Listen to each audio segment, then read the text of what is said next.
Hi guys, this is Jeff at Slavens Racing. This video is about how to increase the turning radius on your KTM or Husqvarna or the 21 GasGas models. So the turning radius is, how far you can move the bars over to one side or the other. And if you're riding in tight woods back east, or if you're riding out here in the mountains where we have a lot of switchback trails going up and down the mountain, it can be a game changer. And if your bike, I rode a bike the other day that had a really bad turning radius, and he didn't have a lot of options to fix it. It was a beta, but on the KTMs you can definitely improve it. And so if you're on a switchback, especially like a downhill switchback, if your bike doesn't turn very tight, well then it's going to want, the front wheel is going to try to run off the edge of the trail on you and drop off the edge. And that's a big problem. Or you got to stop and pull it back over or whatever. It's a pain in the ass. So on all my bikes, I modify the steering stop bolts. So the steering stop bolts go in that hole right there, one on each side. Sorry about the noise. And here's what the steering stop bolts look like. This is one that's not been modified. This is one that I have modified. I just shortened it up. I shortened it 10 millimeters. You don't really have to shorten it that much, but that's just what I did. And then I put, so this nut, just to back up a second here. This nut is, about 6.5 millimeters thick. And I put, I believe it was about 4.5, about 4.5 millimeters of washers on here. So these are actually fork shims.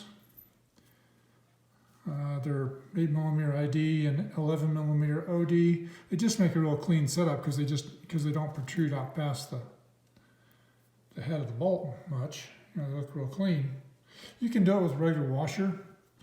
You can also, if you're good, if you've got some skills, you can grind this nut down 2 millimeters, and that will get the job done as well. But be careful if you're doing that because it's hard to hold on to those well, even with vice grips, and that thing will go shooting across the room or hit you in the head or whatever. So be very careful there. But you got the idea here. Just make it to where this bolt is in farther than it was originally from the factory, so you have a tighter turning radius. And you want it to where your fork tubes almost hit the radiator guards. What you have to keep in mind, though, is this piece right here, the fork will run into it. That's the regulator rectifier. And then on the other side,